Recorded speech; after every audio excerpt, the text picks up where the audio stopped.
माननीय अध्यक्ष महोदय,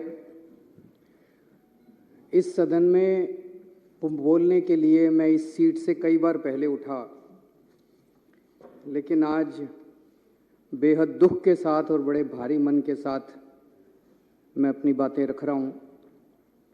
सबसे पहले तो मुझे इस बात का दुख है कि मेरे भारतीय जनता पार्टी के साथी अभी सदन में मौजूद नहीं है।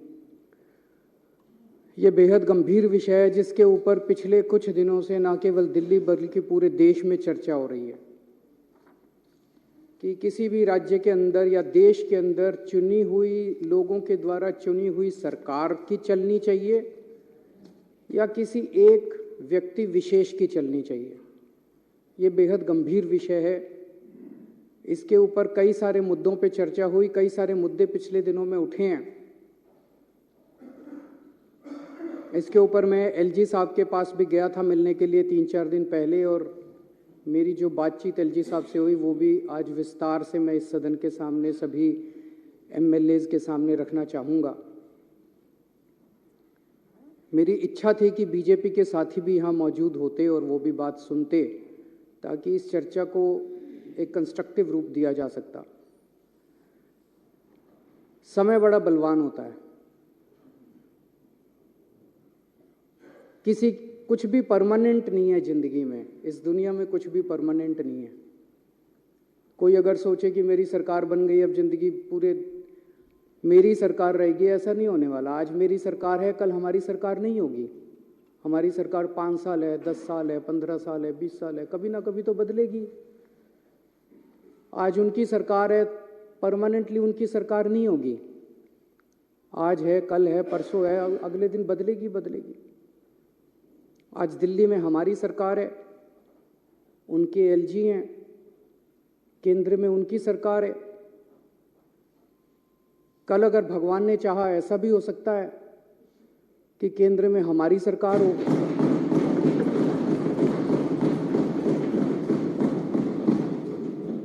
दिल्ली में हमारे एलजी हों, और हो सकता है दिल्ली में हमारी हो, कांग्रेस की हो, बीजेपी की हो, किसी और की सरकार हो। हम ये सुनिश्चित करेंगे कि हमारा एलजी इस तरह से तंग नहीं करेगा उस टाइप का, जो भी सरकार होगी। हम चुनी हुई सरकार की इज्जत करते हैं, हम लोगों की इज्जत करते हैं, लोगों के मत की इज्जत करते हैं, लोगों के वोट की इज्जत करते हैं, जनतंत्र की इज्जत करते हैं, हम संविधान की इज्जत करते हैं। दिल्ली में 2 करोड़ लोग रहते हैं। मैंने हमेशा कहा है कि ये 2 करोड़ लोग एक परिवार हैं। हमने हमेशा इसको एक परिवार माना है। इस परिवार में लोगों के जब भी कोई सुख दुख होते हैं, हम हमेशा सुख दुख में काम आते हैं। इन 2 करोड़ लोगों में जो बच्चे हैं, इनके जो बच्चे हैं, वो मेरे बच्चे हैं। मैं उनको हर्षिता और पुलकित से अलग नहीं समझता, उनको मैं अपना बच्चा समझता हूँ। उनको मैं अपना बच्चा समझता हूं। तो जितनी अच्छी शिक्षा मैंने हर्षिता और पुलकित को दी है, उतनी अच्छी शिक्षा मैं दिल्ली के एक एक बच्चे को देना चाहता हूं। ये मेरा मकसद है, और उसी मकसद से हम लोगों ने शिक्षा के ऊपर, क्योंकि मुझे ये लगता है कि अगर हमने अपने बच्चों को अच्छी शिक्षा दे दी तो देश का भविष्य बनेगा, बच्चों का भविष्य बनेगा तो देश का भविष्य बनेगा। उसी को मद्देनजर रखते हुए हमने शिक्षा पे इतना खर्चा भी किया, इतने अच्छे अच्छे शानदार स्कूल बनाए। जो सबसे ज्यादा आज स्कूलों के नतीजे बहुत अच्छे आ रहे हैं। लोग अपने बच्चों को प्राइवेट स्कूल से निकाल के सरकारी स्कूलों में भर्ती कर रहे हैं। शायद 75 साल, आजादी के 75 साल के बाद पहली बार ऐसा हुआ है। उसमें सबसे बड़ा योगदान हमारे टीचर्स और प्रिंसिपल्स का है, और उनको मोटिवेट करने के लिए और उनकी कैपेसिटी बिल्डिंग करने के लिए हमने उनको पूरी दुनिया में बेस्ट से बेस्ट ट्रेनिंग दिलवाई है। हमने बहुत सारे टीचर्स को विदेश भेजा, बहुत सारे टीचर्स को आईएम्स में भेजा, बहुत सारे टीचर्स को अलग अलग यूनिवर्सिटीज में भेजा ट्रेनिंग करने के लिए। 1000 से ज्यादा टीचर्स, प्रिंसिपल्स को हम विदेशों में अभी तक ट्रेनिंग करा चुके हैं। अब 30 टीचर्स और प्रिंसिपल्स को फिनलैंड जाना था ट्रेनिंग करने के लिए। वैसे तो हमारी चुनी हुई सरकार है, मैं मुख्यमंत्री हूं, ये शिक्षा मंत्री हैं, मुख्यमंत्री ने, शिक्षा मंत्री ने कह दिया भाई टीचर फिनलैंड जाएंगे ट्रेनिंग के लिए, तो बस ये फाइनल होना चाहिए। यही तो जनतंत्र है। और जनतंत्र क्या है? अगर मुख्यमंत्री ने और शिक्षा मंत्री ने कह दिया भाई मैं अपने टीचर्स को फिनलैंड ट्रेनिंग कराने जाऊंगा, भेजना चाहता हूं, बस यहां खत्म हो जानी चाहिए थी बात। लेकिन यहां अजीब जनतंत्र है। सारी फाइलें एलजी साहब के पास जाती हैं, सारी फाइलें एलजी साहब के पास जाती हैं। एलजी साहब ने एक बार नहीं, 2 बार ऑब्जेक्शन लगा के फाइल के ऊपर भेजा। अभी मैं पढ़ के सुनाऊंगा थोड़ी देर में। 2 बार ऑब्जेक्शन लगा के भेजा। तो जब बार बार ऑब्जेक्शन लगाया जाता है, एलजी साहब कह रहे हैं ना कि मैंने तो मना थोड़ी किया। जब 2 बार ऑब्जेक्शन लगाया, अब तीसरी बार भेजेंगे तो फिर ऑब्जेक्शन लगाएंगे, तो इसका मतलब आपकी नीयत खराब है। एक बाबू क्या करता है?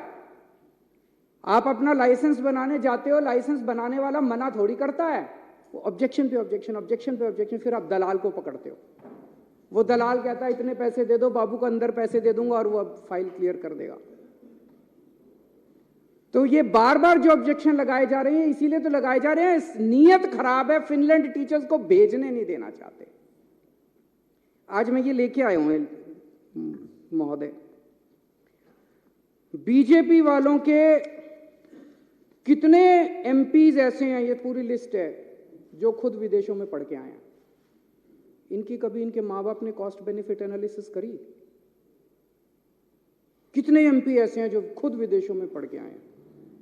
इनके कितने एमएलए ऐसे हैं जो खुद विदेशों में पढ़ के आए हैं? कभी इनके माँ बाप ने कॉस्ट बेनिफिट एनालिसिस करी? ये बच्चे हैं कैबिनेट मिनिस्टर्स के, बीजेपी वालों के बच्चे, जिन के बच्चे अभी विदेशों में पढ़ रहे हैं। मेरे को इससे कोई एतराज नहीं है, मैं किसी की शिक्षा के खिलाफ नहीं हूं। बीजेपी वाले, कांग्रेस वाले, आम आदमी पार्टी वाले, जिसको भगवान ने अच्छा दिया जिंदगी में, वो अपने बच्चों को भेजे, जरूर भेजे। अच्छी से अच्छी शिक्षा सबके बच्चों को मिलनी चाहिए। मैं इसके विरोध में नहीं हूं कि इन्होंने क्यों भेजा। मैं इसके विरोध में हूं कि अगर तुम अपने बच्चों को अच्छी शिक्षा देना चाहते हो तो गरीबों के बच्चों की अच्छी शिक्षा के खिलाफ क्यों हो तुम लोग? अगर हम अपने बच्चों को, गरीबों के बच्चों को अच्छी शिक्षा देना चाहते हैं, अपने बच्चों को अच्छी शिक्षा देना चाहते हैं, तो तुम रोकने वाले कौन होते हो? ये एक फ्यूडल माइंडसेट है। ये कई सौ साल पुराने जो हमारे देश में फ्यूडल माइंडसेट है ना, कि गरीबों को अच्छी शिक्षा, इस जात के लोगों को, उस जात के लोगों को अच्छी शिक्षा नहीं मिलनी चाहिए, गरीबों को अच्छी शिक्षा नहीं शिक्षा जो है इन ठेकेदारों की बपौती रहनी चाहिए। इसको तोड़ना है हम लोगों को। और ये एलजी साहब उसी माइंडसेट से आते हैं कि एलजी साहब के बच्चों को तो मिलनी चाहिए अच्छी शिक्षा, गरीबों के बच्चों को अच्छी शिक्षा नहीं मिलनी चाहिए। इस माइंडसेट को तोड़ना है अपने को, पूरे देश को तोड़ना है। आज़ादी मिल गई, लेकिन ये माइंडसेट अभी भी है कि गरीबों के, इस जात के, उस जात के बच्चों को अच्छी शिक्षा नहीं लेने देंगे। ये विदेश कैसे जा सकते हैं? पढ़ो, एलजी साहब ने लिखा है इंडिया में करा लो ट्रेनिंग। ये एलजी साहब की नोटिंग है, इंडिया में करा लो ट्रेनिंग। अरे क्यों करा ले इंडिया में ट्रेनिंग? हम कम हैं किसी से? गरीबों के बच्चे कम हैं किसी से? गरीबों के बच्चे हैं तो इंटेलिजेंट नहीं है क्या? क्यों करा ले? हम तो अपने बच्चों को फिनलैंड भेजेंगे। पूरी दुनिया में सबसे अच्छी शिक्षा फिनलैंड के अंदर मिलती है, सबसे अच्छी। ये सबको पता है, फिनलैंड पूरी दुनिया में शिक्षा में नंबर 1 है। और उसमें भी जो नंबर 1 यूनिवर्सिटी है उसमें भेज रहे हैं हम। पूरी दुनिया में जो नंबर 1 हम तो भेजेंगे सर। दिल्ली के लोगों का पैसा है, टैक्स का पैसा है दिल्ली के लोगों का, टैक्स के पैसे से, दिल्ली के टैक्स के पैसे से भेज रहे हैं। लोगों का पैसा, लोगों के बच्चे, अपने पैसे से लोग अपने बच्चों को ट्रेनिंग के लिए भेजते हैं। ये वो क्या कहते हैं, पराए घर में अब्दुल्ला दीवाना। ये एलजी कौन हो गया है? बेगानी शादी में अब्दुल्ला दीवाना। ये एलजी कहां से आ गया? कौन है एलजी? कहां से आ गया एलजी? किस बात का एलजी? कौन एलजी? कौन लेफ्टिनेंट गवर्नर? हमारे सर पे बैठ गया आके लेफ्टिनेंट गवर्नर। अब वो तय करेंगे कि हम अपने बच्चों को कहां पढ़ाएंगे। ऐसी सामंतवादी सोच के लोगों ने आज हमारे देश को पीछे छोड़ा हुआ। मैं कई बार सोचता था 70 साल हो गए हमारे देश को, 75 साल हो गए हमारे देश को। इतना पिछड़ा कैसे रह गया, इतना अनपढ़ कैसे रह गया, इतना गरीब कैसे? इन लोगों ने जानबूझ के, इन लोगों ने देश को गरीब रखा है। इन लोगों ने हमारे बच्चों को पढ़ने नहीं दिया। ये तो सामने आ गया, नंगे हो गए ये लोग। इन लोगों ने हमारे बच्चों को, बड़ी मजे की बात है, एलजी साहब के पास पावर नहीं है ये करने की। एलजी साहब के पास पावर नहीं है ये करने की। मैं भी आपको दिखाता हूं। सुप्रीम कोर्ट ने साफ साफ कहा है कि भाई 3 चीजें हैं, एक है पुलिस, पब्लिक ऑर्डर और लैंड। इन तीनों चीजों को छोड़ के एलजी साहब के पास कोई भी निर्णय लेने का अधिकार नहीं है। यह सुप्रीम कोर्ट का ऑर्डर है। 2018 4 जुलाई 2018 को यह ऑर्डर पास किया था सुप्रीम कोर्ट ने। सुप्रीम कोर्ट तो देश की सर्वोच्च अदालत है, वो तो सबको माननी पड़ती है ना। इसमें से मैं पढ़ के सुनाता हूं। इसमें लिखा हुआ है पैरा 284। अब तो सबको रट गया होगा पैरा भी, कल 3 दिन से मैं बोल रहा हूं। 284.17 पैरा, इसमें लिखा है the lieutenant governor has not been entrusted with any independent decision making power. इसकी हिंदी क्या हुई? लेफ्टिनेंट गवर्नर, दिल्ली के लेफ्टिनेंट गवर्नर को स्वतंत्र रूप से कोई भी निर्णय लेने का अधिकार नहीं है, ये सुप्रीम कोर्ट कह रहा है। सुप्रीम कोर्ट को पता था एक बार लिखने से नहीं मानेगा एलजी, उन्होंने 2 बार लिखा। उन्होंने फिर पैराग्राफ नंबर 475.20 में लिखा there is no independent authority vested in lieutenant governor to take decisions. अब इससे फालतू बेचारा सुप्रीम कोर्ट भी क्या करेगा। सुप्रीम कोर्ट ने साफ साफ लिखा है भाई एलजी साहब के पास डिसीजन लेने की पावर नहीं है। मैं जब एलजी साहब से मिलने गया अभी 3 दिन पहले, तो मैंने ये पढ़ के सुनाया उनको। मैंने कहा सर सुप्रीम कोर्ट ये कह रहा है। कहते हैं हाँ सुप्रीम कोर्ट की अपनी राय हो सकती है। सर अध्यक्ष महोदय, इसके बाद मेरे पास कुछ कहने को नहीं बचा था।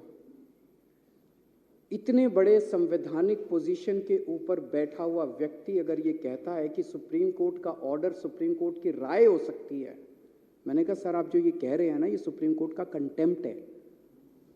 आप ऐसा नहीं बोल सकते। सुप्रीम कोर्ट का आदेश कानून है इस देश का। सुप्रीम कोर्ट का आदेश बाइंडिंग है इस देश के ऊपर, इस देश के हर नागरिक के ऊपर। बोले नहीं, मैं बोले संविधान में लिखा है कि एलजी एडमिनिस्ट्रेटर है। एडमिनिस्ट्रेटर का मतलब शासक होता है, तो मेरे पास सुप्रीम पावर्स है, मैं कुछ भी कर सकता हूं। इसके बाद में क्या कहता, फिर उन्होंने कहा कि मैंने मना थोड़ी किया है। मैंने कहा जी 2 बार आपने वापस भेज दी फाइल, 2 बार आपने लिखा। क्या लिखा? पहली बार लिखते हैं मुझे ये बताया जाए कि क्या डीओपीटी की गाइडलाइंस का पालन किया गया। ये जिस यूनिवर्सिटी में भेज रहे हो, इस यूनिवर्सिटी ने और कौन कौन से कार्यक्रम कराए, इससे क्या ऑब्जेक्टिव हासिल होगा। अरे मैं मुख्यमंत्री हूं, मैंने देख लिया यार सारा। मैंने एलजी साहब को बोला, मैंने कहा सर आप मेरे हेडमास्टर थोड़ी हो। इतने तो मैं स्कूल में पढ़ाई में बहुत अच्छा था, फर्स्ट आया करता था क्लास में थ्रू आउट। पहली क्लास से लेके 12वीं क्लास तक फर्स्ट आया। यूनिवर्सिटी टॉपर था, कुरुक्षेत्र यूनिवर्सिटी में टॉप किया था मैंने, पहले 6th पोजीशन थी मेरे मास्टरों ने आज तक मेरा होमवर्क ऐसे चेक नहीं किया जैसे एलजी साहब आज मेरी फाइलें लेके बैठ जाते हैं। स्पेलिंग गलत है, हैंड राइटिंग खराब है, ये ऐसे क्यों नहीं लिखा, ये वैसे क्यों नहीं लिखा। मेरे मास्टरों ने ऐसे नहीं किया जैसे एलजी साहब मेरा होमवर्क चेक करते हैं। मैं चुना हुआ मुख्यमंत्री हूं, दिल्ली के 2 करोड़ लोगों ने मेरे को चुन के भेजा है। आप कौन है? मैंने उनसे पूछा आप कौन है, ये मैंने पूछा एलजी साहब से। मैंने कहा सर आप कौन है? मेरे को तो जनता ने चुन के भेजा। कहते मेरे को प्रेसिडेंट ने भेजा। मैंने कहा वैसे ही जैसे अंग्रेज वाइसरॉय भेजते थे वैसे ही आपको प्रेसिडेंट ने पहले। बोले आपकी सरकार अच्छी नहीं चल रही, आपने ये नहीं किया, आपने वो नहीं किया, आपकी सरकार में ये। मैंने सर वो वाइसरॉय जो होते थे ना, वो कहते थे you bloody Indians, you don't know how to govern.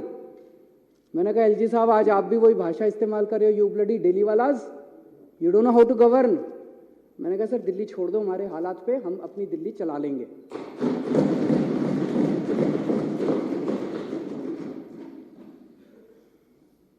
कहते हैं कॉस्ट बेनिफिट एनालिसिस कराओ। मैंने एलजी साहब से पूछा सर मेरे को वो धारा बता दो संविधान की।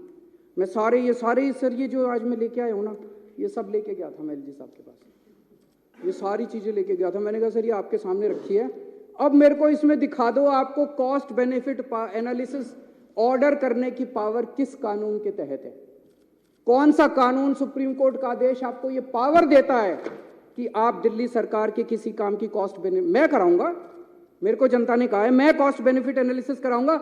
ये सदन है, ये सदन कराएगा, इसकी कमेटियां कराएगी, ये कमेटियां कराती है, ये सौरभ मेरे को बताता है, राजेश बताता है, सोमनाथ, ये सारे बताते हैं, ये कॉस्ट बेनिफिट एनालिसिस ये लोग कराएंगे।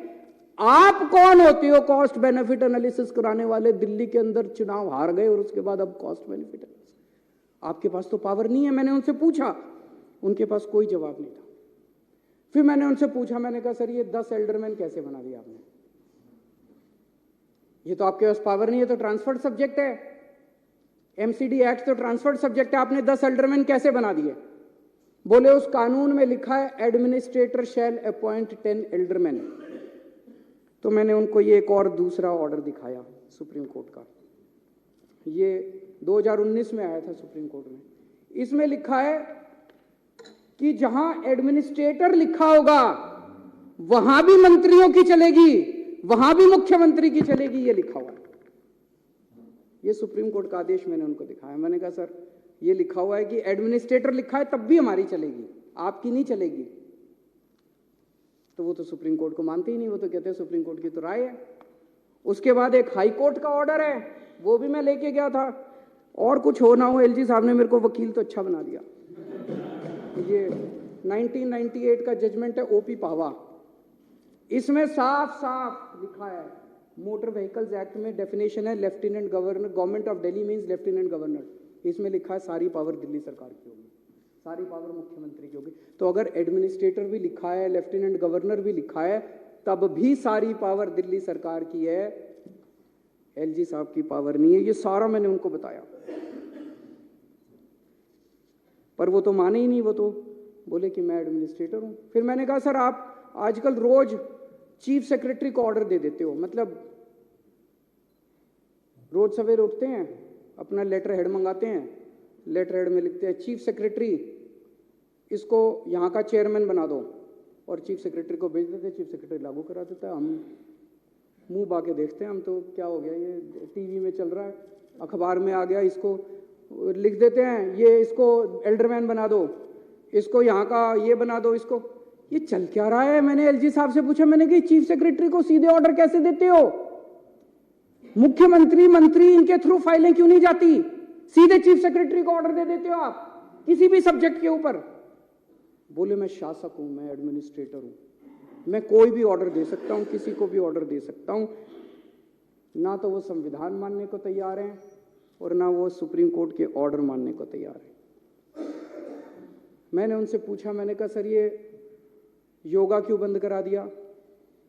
मोहल्ला क्लिनिक के अंदर चुनाव के, एमसीडी चुनाव के नतीजे 7 तारीख को आए थे, उसके 2 महीने पहले से सारे डॉक्टरों की तनख्वाह बंद करा दी, सारे मोहल्ला क्लिनिक के रेंट बंद करा दिए, सारे मोहल्ला क्लिनिक की बिजली बंद करा दी, बिजली के बिल पेमेंट बंद करा दी, सारे टेस्ट बंद करा दिए। मैंने कहा सर ये क्यों करा दिया? दिल्ली जल बोर्ड की 3 महीने से सारी पेमेंट बंद। बड़ी मजे की बात है कि 7 तारीख को नतीजे है, 8 तारीख को मोहल्ला क्लिनिक की सारी पेमेंट हो गई। तो नीयत खराब थी। जल बोर्ड की सारी पेमेंट्स बंद करा दी। हमारे जो वाटर ट्रीटमेंट प्लांट बन रहे थे उनकी कंस्ट्रक्शन रुक गई, जो सीवेज ट्रीटमेंट प्लांट बन रहे थे उनकी कंस्ट्रक्शन रुक गई। डीटीसी के अंदर महिलाओं की सुरक्षा के लिए जो बस मार्शल हमने लगा रखे हैं उनकी तनख्वाह 3 महीने से बंद करा दी। मैंने सब बोला, मैंने कहा सर सारे अफसर दबी जुबान में कह रहे हैं कि एलजी के ऑर्डर थे कि या तो ये सारी पेमेंट बंद करो, आम आदमी पार्टी की सरकार को बदनाम करो, केजरीवाल को बदनाम करो, नहीं तो तुमको धमकी दी सारे अफसरों को कि मैं सस्पेंड कर दूं। कहते मैंने कहा कि इनकी बीजेपी वालों की 20 सीट भी नहीं आ रही थी, ये तो मेरी वजह से 104 सीट आई हैं।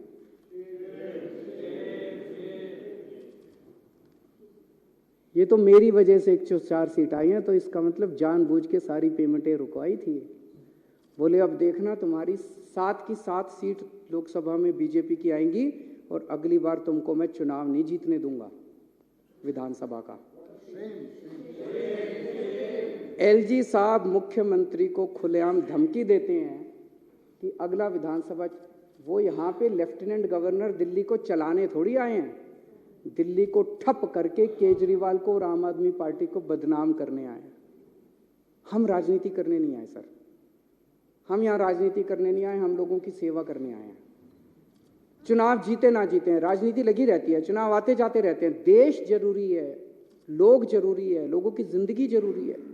लोगों को इतनी प्रताड़ना करके, लोगों के मोहल्ला क्लिनिक बंद करा के, लोगों के पानी बंद करा के, लोगों की बिजली बंद करा के, अगर आप चुनाव जीतना चाहते हो, चुनाव आपको मुबारक।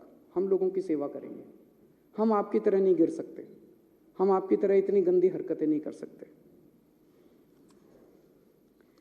एक प्रश्न ये उठता है कि अगर चुनी हुई सरकार की कोई पावर ही नहीं है तो इस देश की आजादी की लड़ाई क्यों लड़ी थी?